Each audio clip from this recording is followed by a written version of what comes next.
Herkese selamlar kıymetli dostlar. Umarım iyisinizdir, güzel bir gün geçirmişsinizdir. Bugün Galatasaraylılar için aslında buradayız. Önemli bir transfer haberi var. Antoine Griezmann transferi. Bununla ilgili detaylar, son çıkan haberler ve özellikle Antoine Griezmann'ın ne kadar maaş istediği ama Galatasaray'ın ne kadar maaş verebileceği hepsini değerlendireceğiz. Şimdi Galatasaray'da yönetim transfer için toplanıyor. Bu hafta Başkan Dursun Özbek önemli bir toplantı yapacak ve yeni bir yapılanma, yani bir Ocak ayı yapılanması. Çünkü Galatasaray'daki en büyük sıkıntılardan biri sakatlanan veya ceza alan bir futbolcunun yerine aynı kalitede futbolcu koyamıyor olması. Özellikle bu kanatlarda, sağ bekte, sol bekte çok yaşadığı bir problem Galatasaray'ın, ki bununla ilgili zaten yaz ayında yönetim uyarıldı, taraftarlar uyardı, eskiler uyardı, spor yorumcuları uyardı. Teknik heyetten böyle bir uyarı geldi mi? Geldi deniyor haberlerde ama net değil tabii ki. Ama yine de yüzeysel transfer, yüzeysel derken kalite anlamında değil. Yani sağ beke bir adam, sol beke bir adam, orta sahaya bir adam, hani onların yerine gelebilecek isim veya onların yerine yedekleyebilecek kadro derinliği sağlanmadı yine Galatasaray'da. Ama çok kaliteli, çok büyük transferler yapıldı tabii. Onun da etkisi var bu para noktasında.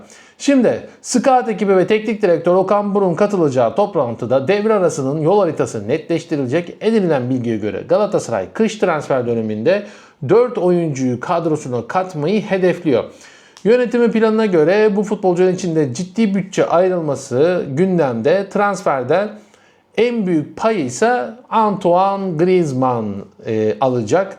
Sarı Kırmızılar Fransız yıldız için 10 milyon euronun üzerinde bir maaş gözden çıkardığı konuşuluyor. Yönetim transferin önümüzdeki en büyük yönetim transferdeki en büyük engel olarak da bonservis konusunu çözmek olduğunu düşünüyor.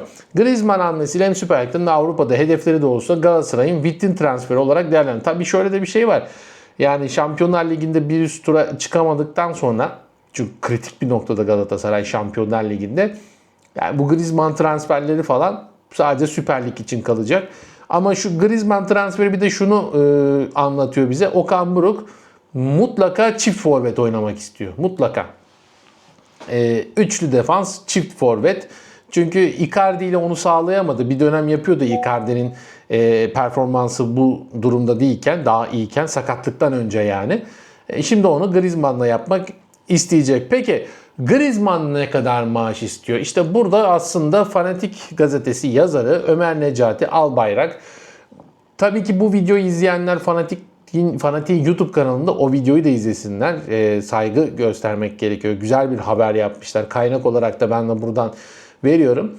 Buradan gelen bilgilere göre Griezmann 15 milyon euro gibi bir maaş istiyor. Ama Galatasaray yönetimi de bunu 10 milyon euroya düşürmeye çalışıyor.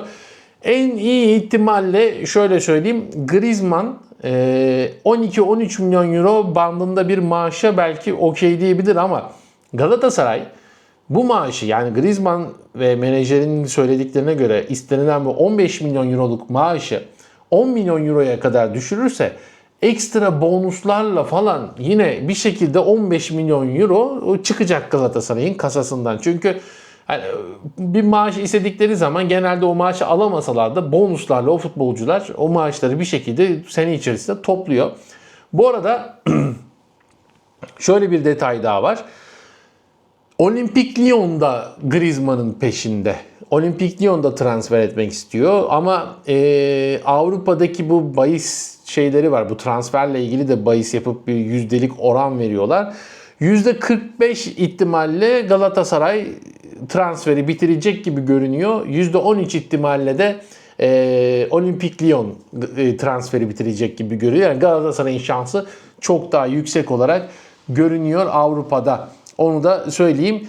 Güncel piyasa değeri de şu anda 11 milyon euro ama muhtemelen istenilen rakam 20 milyon civarında. İşte Galatasaray'da bunu pazarlarını yapacak Atletico Madrid'le.